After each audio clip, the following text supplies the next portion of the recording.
Nous allons donc avoir l'intervention des différents établissements suivants. Donc nous allons commencer par une brève présentation que j'assurerai pour le CIO de hier. Ensuite, le lycée professionnel Golf Hotel interviendra de 18h15 à 18h35. Il sera donc suivi par une intervention du lycée Costebel, puis ensuite nous laisserons la parole donc au lycée Agricampus. Les deux derniers établissements seront des établissements toulonnais puisque nous fermerons donc la marche avec le lycée professionnel Georges Sisson à Toulon et ses spécificités et le lycée Anne-Sophie Pic qui est un lycée à vocation plutôt l'hôtellerie et la restauration. Donc je vais vous présenter rapidement la voie professionnelle. Ce soir nous allons évoquer la présentation du CAP qui est un certificat d'aptitude professionnelle, et du baccalauréat professionnel. Nous interviendrons dans une seconde partie sur la présentation de l'affectation, des procédures d'affectation et du calendrier lié à l'affectation. Nous terminerons cette intervention par un rapide tour d'horizon des différentes ressources qui sont à votre disposition, que ce soit les sites internet ou les documents sous forme de guide publié encore cette année par l'ONICEP, mais de manière partielle.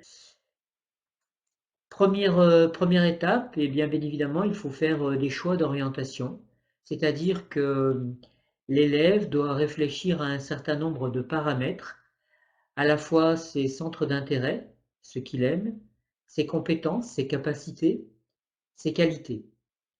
Donc cette activité s'apparente à une réflexion quand même relativement poussée sur soi et sur ses propres envies, ses propres désirs. Dans un deuxième temps, il faut que l'élève soit en capacité de collecter de l'information, c'est-à-dire qu'il doit prendre de l'information sur les différentes formations dans lesquelles il a envie de s'engager, quelles seront les exigences en termes de centre d'intérêt, en termes d'aptitude, en termes de qualité personnelle. On évoque bien trop souvent les qualités à caractère scolaire, les réussites ou les réussites plus discrètes dans certaines disciplines de spécialité, mais malgré tout, les qualités personnelles sont très très souvent des atouts pour pouvoir réussir et pour pouvoir donc augmenter la motivation.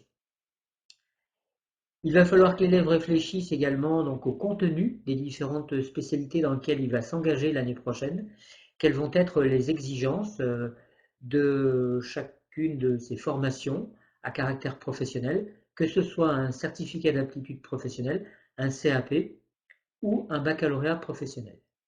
Bien évidemment, il faut que l'élève songe aussi à ce que pourrait être l'après-lycée et l'insertion dans l'enseignement supérieur, puisqu'on le voit de plus en plus de bacheliers professionnels, notamment, continuent leurs études dans l'enseignement supérieur et plus particulièrement dans des brevets de techniciens supérieurs.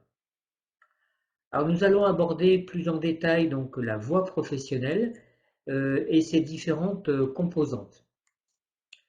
Vous voyez que sur le schéma, donc on reprend certains personnels de direction qui interviendront après moi reprendront souvent ce schéma, puisque l'on commence par la classe de troisième dans laquelle se trouvent vos enfants aujourd'hui. Il se peut que parmi les parents d'élèves et les élèves connectés ce soir, nous sommes quand même relativement nombreux, près d'une quarantaine, il y ait des élèves de lycée qui sont actuellement en classe de seconde générale et technologique et qui envisagent l'année prochaine un changement d'orientation. Donc vous verrez que on va aborder dans un premier temps, et les chefs d'établissement qui interviendront par la suite donneront quand même beaucoup plus de précision que moi sur la transformation de la voie professionnelle, puisqu'aujourd'hui, ce que l'on appelait communément par le passé la seconde professionnelle, eh bien cette seconde professionnelle se transforme en une seconde professionnelle répartie en familles de métiers. Faisant suite à cette seconde professionnelle, eh bien, vous voyez que l'élève continuera vers une première à caractère professionnel, puis une terminale. Ces 3 années d'études s'achèveront par la préparation et l'obtention, nous l'espérons tous, d'un baccalauréat professionnel. On n'a pas borné dans le temps et on n'a pas borné donc plus cette étape du bac professionnel, comme vous le voyez sur le schéma, puisqu'on envisage, hein, bien évidemment, la poursuite d'études en post-bac pour ces élèves au travers donc d'un brevet de technicien supérieur, d'un DNMed. Alors cette formation-là concerne certaines formations hein, donc, de lycée professionnel et plus particulièrement celle que nous aborderons et que le lycée professionnel Golf Hôtel abordera aussi sous la forme d'un brevet des métiers d'art. Puisque le DNMed remplace pour une grande partie, sous une forme de formation à Bac+3, toutes les formations liées au BTS et post-BTS du domaine artistique. J'ai quand même noté, puisque ça concerne un tout petit nombre d'élèves de bac professionnel, mais j'ai quand même noté aussi un nouveau diplôme qui remplace l'ancien diplôme universitaire de technologie que l'on appelait donc le DUT et qui aujourd'hui va s'appeler le BUT, le Bachelor universitaire de technologie. À côté donc de cette voie professionnelle représentée par la première pro, la terminale pro, mais surtout en ce qui nous concerne la seconde professionnelle l'année prochaine, seconde professionnelle répartie en familles de métiers, eh bien nous subsiste encore un schéma que nous avons l'habitude de côtoyer depuis de très nombreuses années maintenant, représenté par la première année et la deuxième année de CAP, qui conduisent donc à un diplôme qu'on appelle le certificat d'aptitude professionnelle. Ce diplôme du CAP, hein, donc vous voyez qu'il n'est pas borné dans le temps non plus. On peut bien évidemment, comme avec un bac professionnel, rejoindre la vie active, mais donc ce, ce CAP hein, donc, permet aussi de rejoindre une première pro et puis donc permet également de continuer des études, donc permet de continuer des études vers un brevet professionnel ou un brevet des métiers d'art. Donc les familles de métiers telles qu'elles existent hein, et telles que les chefs d'établissement vous les présenteront tout à l'heure, elles sont déjà donc en route hein, pour un certain nombre d'entre elles depuis quelques années maintenant. Depuis le démarrage de la transformation de la voie professionnelle. Donc vous le voyez, nous avons décliné ici les différentes familles de métiers donc, qui existent déjà depuis quelque temps. Vous voyez que l'enseignement agricole n'est pas épargné non plus par cette transformation de la voie professionnelle, puisque on voit décliner ici 4 familles de métiers qui appartiennent à l'enseignement agricole. Enseignement agricole qui, comme je vous le disais tout à l'heure, sera présenté ce soir par le lycée Agricampus à Hyères.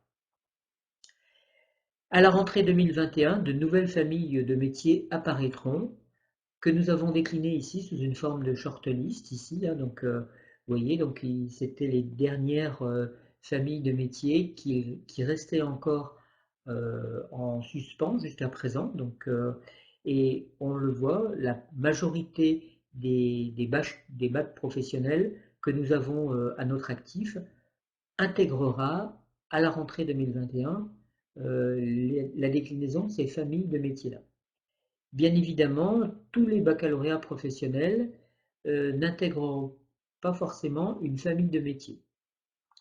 Nous vous invitons pour ça à vous tourner vers les établissements qui dispensent ces formations-là pour vous informer sur quels sont les baccalauréats professionnels qui intègrent les familles de métiers ou qui ont intégré les familles de métiers par le passé. Mais nous verrons également que les psychologues de l'éducation nationale et les centres d'information et d'orientation peuvent être également de bons relais quant à l'accompagnement de la transformation de la voie professionnelle et de l'information sur la transformation de la voie professionnelle. Au niveau donc de l'affectation et du calendrier, eh bien les choses vont se passer donc très prochainement, vont démarrer très prochainement, puisque l'élève et sa famille donc, vont devoir formuler des vœux. Ces vœux seront à renseigner sur une application Internet qui s'appelle Affelnet. Donc Affelnet, ça veut dire affectation par le net. Les élèves donc rempliront avec leurs parents des vœux qui seront soumis bien évidemment à l'accord de l'établissement d'origine quant à la poursuite d'études, puisque vous savez que la décision d'orientation appartient au chef d'établissement de vos établissements d'origine. Donc si vous êtes en collège, la décision d'orientation appartient au principal de votre collège. Quant à la décision d'affectation, elle appartient au directeur académique des services de l'éducation nationale, donc à savoir l'inspecteur d'académie. C'est l'inspecteur d'académie qui affecte les élèves sur leurs vœux d'orientation. Alors comment les élèves sont affectés? Eh bien, actuellement, donc, ces élèves en classe de troisième ou en classe de seconde générale et technologique, s'il s'agit d'un changement d'orientation, réalisent des performances scolaires.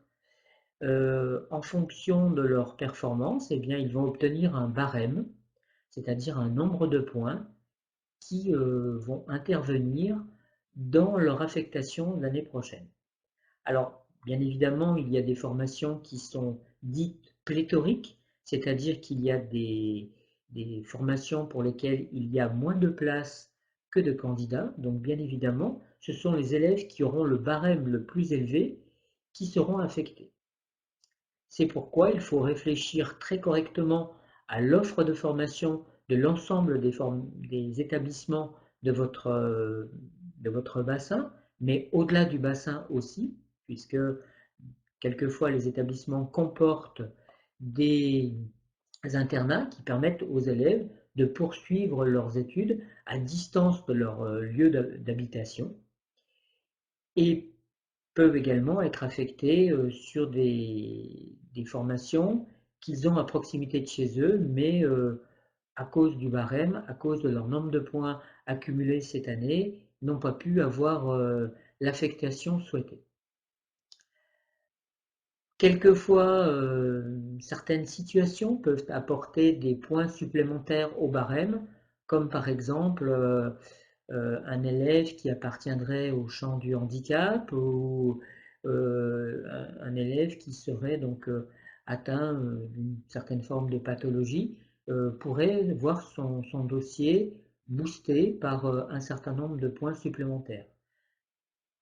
Alors, comment les vœux vont être formulés par les familles? Eh bien, vous avez peut-être été déjà alerté sur une application qui s'appelle Téléservice Orientation, TSO, donc Téléservice Orientation, qui sera suivi par la suite par TSA, Téléservice Affectation.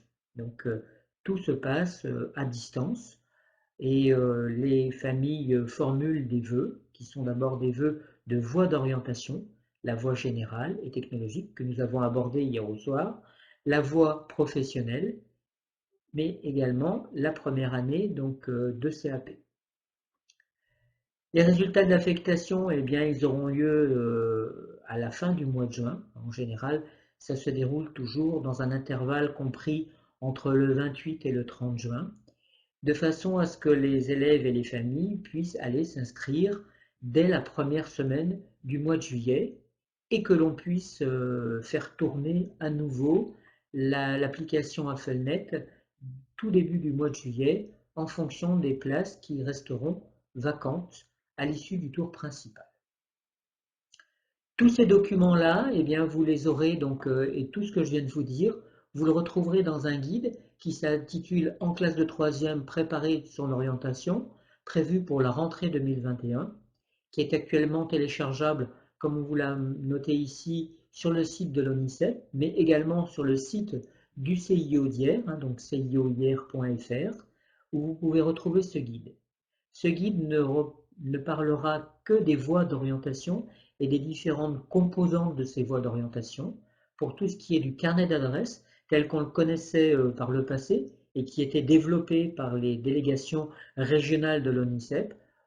C'est la région qui s'en occupera cette année et vous le retrouvez en ligne sur le site de la région dès la mi-mars, mais également le CIO relaiera cette information-là et vous le retrouverez sur le site du CIO. Dernier point, donc deux petites informations par rapport aux sites internet qui peuvent éventuellement vous rendre service. C'est Onicep Voix Pro notamment et Quand je passe le bac. Et puis dernière étape, donc bien évidemment, n'oubliez pas de contacter et de rencontrer les psychologues de l'éducation nationale spécialisés en orientation. Donc, vous avez la possibilité de rencontrer ces personnels de l'éducation nationale dans vos collèges d'origine et également donc au CIO de Hyères, situé donc au 15 avenue Jean-Jacques Perron en centre-ville. Vous avez ici le numéro de téléphone qui s'affiche et qui vous permettra donc de prendre rendez-vous. Alors, faites très très vite parce que le carnet de rendez-vous se remplit très rapidement et j'ai cru comprendre qu'on commençait déjà à prendre des rendez-vous pour le mois d'avril. Voilà, je vous remercie de votre attention.